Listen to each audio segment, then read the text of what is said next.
Ребят, всем привет! В этом видео сравнение двух видов зачистки, фибровой и лепестковой. Конечно, это не советы будут, а рассказываю про свой опыт работы с профильными трубами при сварке полуавтоматом. За каменный круг говорить не буду тут ничего, так как он больше для ручной дуговой сварки, потому что там швы пожестче, лепестком дольше чистить, да и в принципе их мало кто чистит после сварки. Итак, начнем с лепестка. Есть у нас такой лепестковый.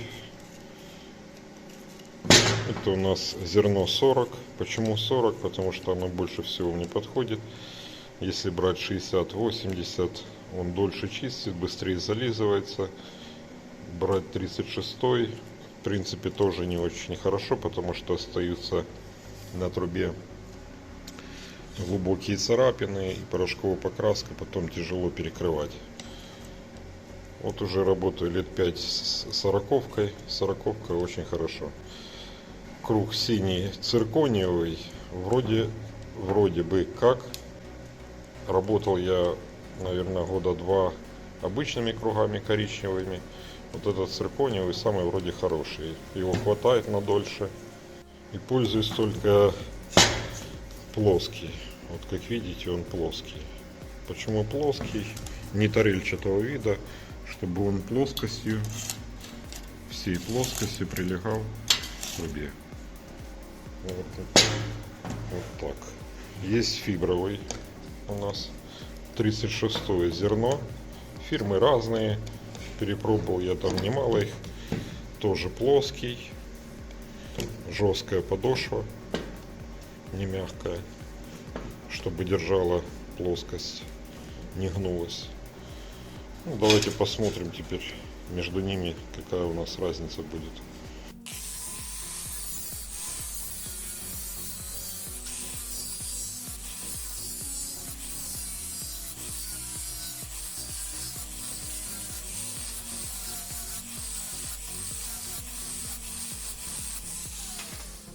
Итак, зачистили мы лепестковым. Все ровно.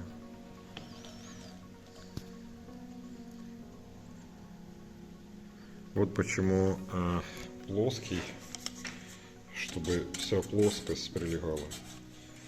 Ну и нужно держать его в плоскости, чтобы она всей плоскостью держалась.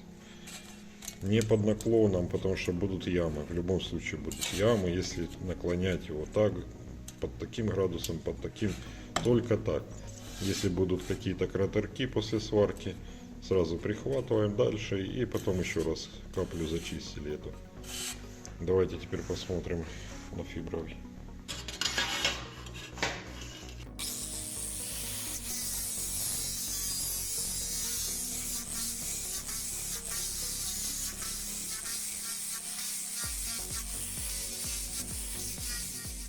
Вот фибровый зачистили, тоже ровно, красиво, идеально.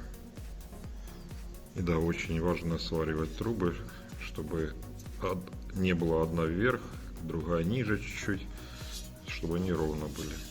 Итак, давайте сравним торцы, зачистим, посмотрим.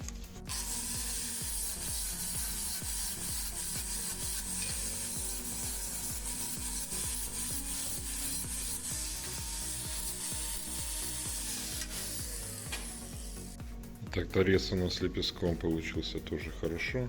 Мы прошлись еще по самому уголку, гладенький. И повторили немножко изгиб трубы.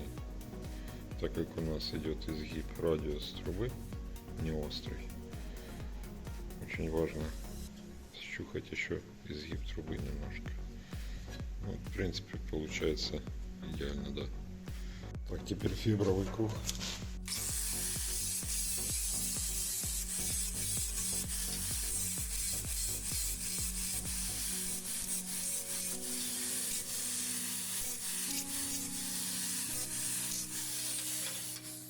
Итак, фибровый круг у нас справился тоже идеально, очень хорошо, быстро.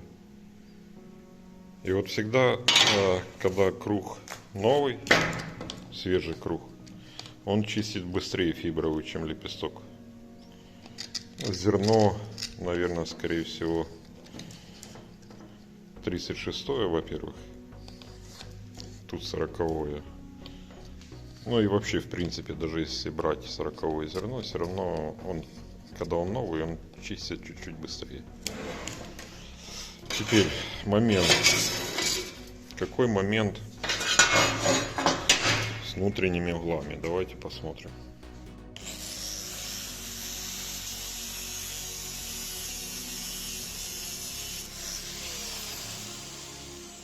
Смотрите, я начинаю всегда сверху. Вот сверху сварки. Сверху сварки начинаю опускаться вниз. Тем самым круг, вот как бы начинаешь сверху и опускаешься вниз. И он плавненько вот как бы так сходит на них. Потому что если начинать с середины, с самой середины, то здесь остается потом сварка, нужно переворачивать, нужно кучу дел еще делать.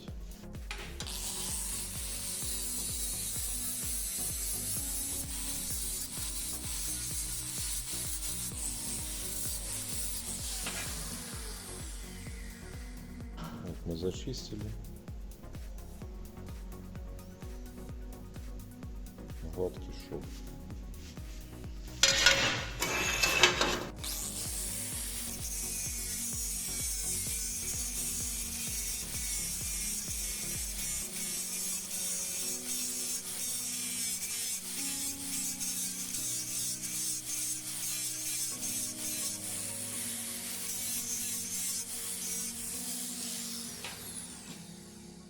Так вот у нас получается фибровый.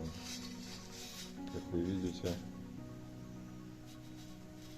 у него нету, вот эта вот плоскость, и круг здесь не гнется. Ну, то есть гнется, но очень минимально. И им очень тяжело спуститься вниз. Он как бы зарезается. Для таких вещей тогда нужно покупать специально торцевой круг лепестковый, продается торцевой. И вот первая причина, почему я использую только такой круг. Вторая причина, эти круги, их хватает на недолго, ну на самом деле. То есть лепестковых кругов хватает на дольше. Этих хватает в 2 раза меньше, по моему опыту. И вот получается по поводу целесообразности момента экономического. Если вы работаете, планируете работать на постоянку чистить, то я использую только этот. Там уже смотрите сами. Этот стоит и дороже, и он как скорострел, грубо говоря. Он быстро выработался, на недолго хватило, этим можно работать дольше. По поводу зализывания, да, все зализывается. И этот круг зализывается, и этот зализывается, но этого на дольше хватает. Этот круг, я не знаю, видно, не видно, вот блестит. Вот начинает он зализываться, так это относительно свежий круг. Я им почистил вообще немножко. И он уже вот блестит, видите. И он уже плохо чистит. Он начинает гладить, перегревать металл.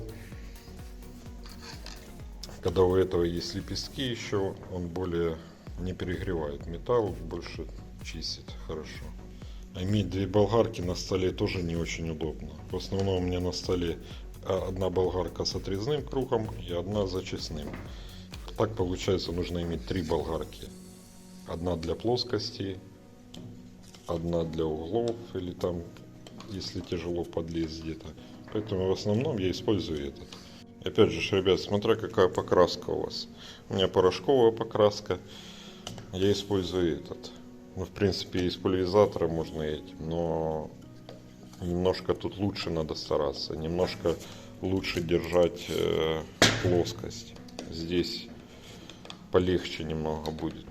Ребят, в чем еще плюс вот этого круга? Так как он еще может снимать заусенцы у нас, да, после резки. Можно им спокойно снять заусенцы, ему в принципе ничего не будет, когда этот жалко портить, да. Поэтому вот есть у меня такой подгулявший круг, можно им снимать, можно новым снимать. Ну, новый жалко тоже, в принципе, вот такими подгулявшими можно снимать заусенцы, быстро снимаются, хорошо. А еще у меня смешной случай получился. Сижу я как-то на Алиэкспресс, думаю, увидел круги дешевые, думаю, лепестковые, думаю, дай закажу, попробую, может там вообще интересный вариант быть и дешевле. Заказываю, приезжает. И знаете, это как ожидание и реальность. Приезжают мне такие круги. Вот у нас. Не знаю, что ими делать. Они даже, ну, вот у нас разница, да, они такие маленькие. Так что нужно внимательно, да. Внимательность наше все, как обычно. В общем, я для себя сделал такой вывод, ребят. Смотрите, получается у нас, если вы будете работать много, то лучше использовать этот. Если работать немного, какое-то индивидуальное изделие, раз в какое-то время, конечно, лучше использовать этот.